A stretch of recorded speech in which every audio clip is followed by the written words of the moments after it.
प्रश्न है आपका कि इंडिया में रहने वाले लोग बहुत हार्ड वर्किंग करते हैं, उसके बावजूद सफ़र बहुत करते हैं, पूजा पाठ भी बहुत करते हैं, धर्म ध्यान जब तब भी बहुत करते हैं, फिर भी इतना कष्ट उठाते हैं। और फॉरेन में रहने वाले लोग इतना कोई पूजा पाठ जब तब करते ही नहीं है और उनकी लाइफ कुछ इस टाइप की है कि वो बहुत कम कष्ट उठाते हैं और बहुत जल्दी सफलता पा लेते हैं। उसका क्या कारण है? यही आपका प्रश्न है ना। उसका क्या कारण है? तो यहाँ there are so many reasons, बहुत सारे कारण हैं। पहली बात तो यह कि भारतीय आदमी के सोच का तरीका ही दूसरा है और आउट ऑफ इंडियंस के सोच का तरीका ही दूसरा है।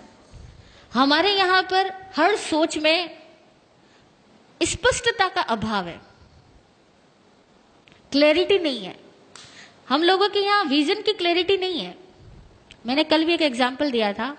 यहाँ हम लोग क्या करते हैं, सुबह पूजा पाठ करते हुए धन की निंदा करेंगे, मोह माया की निंदा करेंगे, इन सबको दुख का घर बताएंगे, इन सबको खारा जहर बताएंगे और 2 घंटे बाद इस खारे जहर को पाने के लिए सारे जहरीले काम अपनाएंगे। सच बोल रही हूं या नहीं? हमारे यहाँ विजन की क्लैरिटी नहीं। आप चाहते क्या हो, स्पष्ट तो बनो। फॉरेन के आदमी के पास में ये फॉर्मेलिटीज नहीं है, वो उसका विजन क्लियर है। पैसा चाहिए तो पैसा चाहिए। हमारे यहाँ पैसा भी चाहिए और पैसे को वो क्या, हाथ का मैल, पैसा तो हाथ का मैल है, ऐसा भी कहेंगे। यार लक्ष्मी का अपमान भी करेंगे, लक्ष्मी भी चाहिए। कैसे चाहिए, कैसे मिलेगी? इसी तरह से घर वालों का प्यार भी चाहिए और बात बात में घर वालों को डांटेंगे, उनकी इज्जत खत्म करेंगे और उनको ये फील करवाएंगे कि तुम तो कुछ समझदार ही नहीं हो, जो समझदार हो वो तो मैं ही आदमी हूं बस।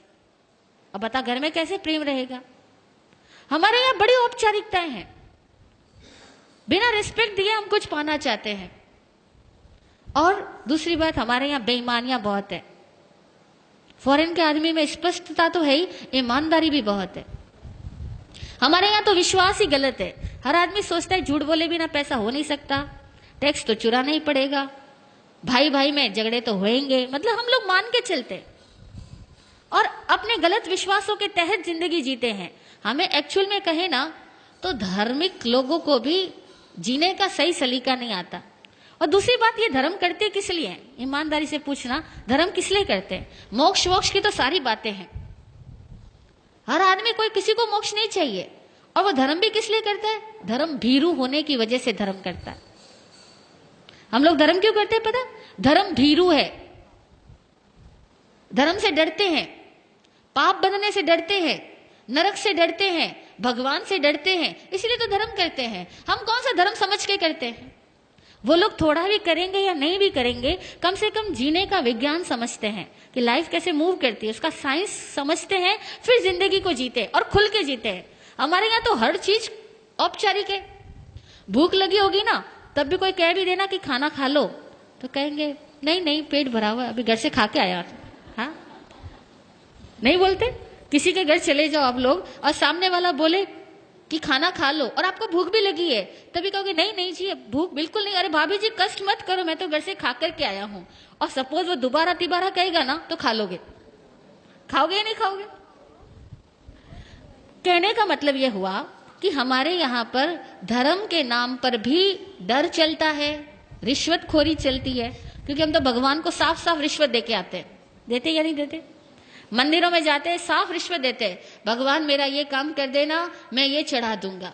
और पहले चढ़ा करके बाद में चढ़ाने का वायदा करके भगवान से अपने इच्छाओं की पूर्ति चाहते हैं। बड़े अवैज्ञानिक तरीके से हम लोग भक्ति करते हैं, अवैज्ञानिक तरीकों से धार्मिक क्रियाएं करते हैं। क्योंकि धर्म को हम समझने की कोशिश भी तो नहीं करते, खाली हम रिवाजों को फॉलो करते हैं, लकीर के फकीर बने हुए हैं। तो धार्मिक होने से, पूजा पाठ जब तब करने से कुछ नहीं होता। और अक्सर देखा जाए तो ज्यादा जाप वही करता है जो ज्यादा डरपोक होता है, ज्यादा लालची होता है, जिसको लगता है जितना ज्यादा जाप करूंगा मेरा धन उतना ही ज्यादा बढ़ेगा, मेरी सुरक्षा उतनी ज्यादा बढ़ेगी। अक्सर लोग इसी वजह से जब तब ज्यादा करते हैं। और इसलिए करते हैं कि थोड़ा भगवान खुश रहेगा तो मैं जितने पाप कर रहा हूं ना उसका फल मुझे कम देगा। हकीकत है, हम इंडियंस लोगों की सोच ही बड़ी अजीबोगरीब है। इसीलिए हम लोगों का जब तब सब देखा जाए ना तो बड़ा स्किन डीप भी नहीं होता। जरा सा कुछ घटना चेंज होगी ना, सब छूट जाने वाला है। कुछ घर में एक प्रतिकूलता हो गई तो कहोगे हे भगवान, हे कन्हैया, तेरे से तो मेरा विश्वास ही हट गया, तू मेरा कुछ भला नहीं करता।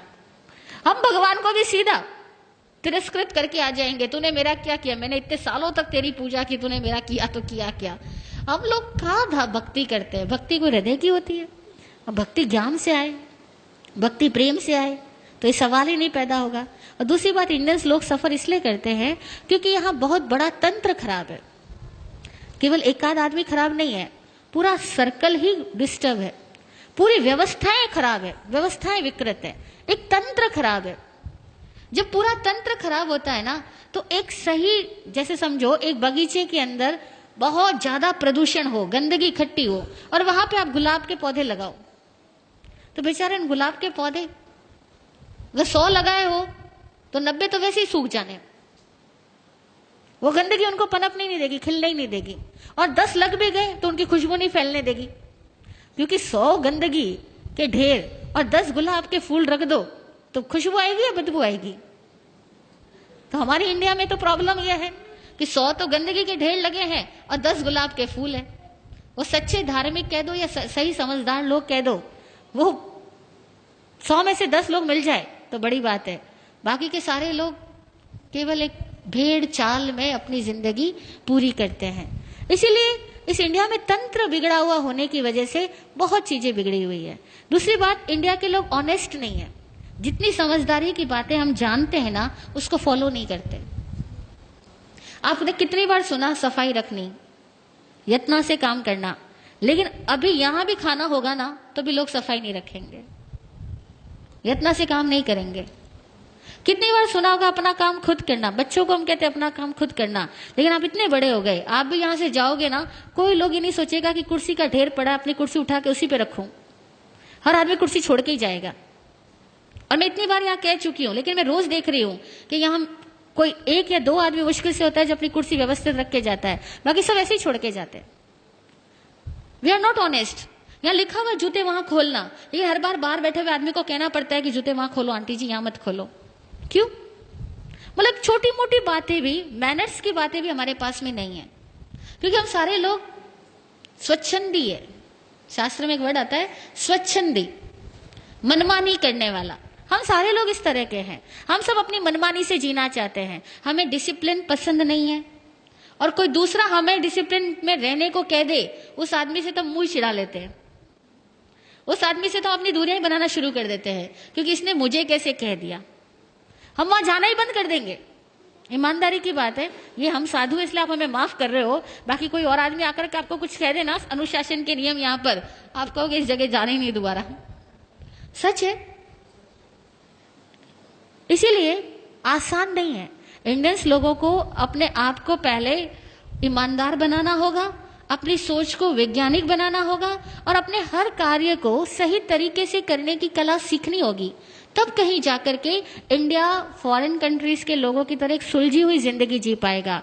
और कम से कम हमारे यहाँ साधु संत भी, सॉरी टू से, गुस्ताखी माफ, मिच्छामि दुक्कडम, साधु संत भी लोगों को जीने का सही तरीका नहीं बतला पाते हैं। वे भी लोगों को डराते हैं अथवा लालच से भरते हैं, और साधु संतों के कारण भी हमारे समाज की सभ्यताएं विकसित नहीं हो पाती। और ये भी एक बहुत बड़ा कारण है कि साधु संत खुद भी समझदार नहीं होने की वजह से इतनी सारी पब्लिक के लेवल को रेज नहीं कर पाते, और फिर जो वाकई समझदार लोग हैं वो साधु संतों के पास आना भी पसंद नहीं करते, नहीं पसंद करते। उसका कारण साधु संत स्वयं है। तो दुनिया में भारत में इतने ज्यादा सन्यासी है, इतने ज्यादा साधु लोग हैं हर धर्म के अंदर, हिंदुओं में भी हजारों भरे पड़े हैं, जैनियों में भी भरे पड़े हैं, इतने साधु है। लेकिन वो सारे साधु ईमानदारी से अगर साधु होते तो भारत का कुछ और नक्शा होता। लेकिन हम लोग ईमानदार साधु नहीं और ईमानदार समणोपासक नहीं, अब दोनों में ही कमियां हैं। तो भैया ऑल ओवर कहते हैं अब जैसा बाप वैसा बेटा, तो करे क्या, है ना। ओके, जय हो। हाँ बोलिए सुनीता जी।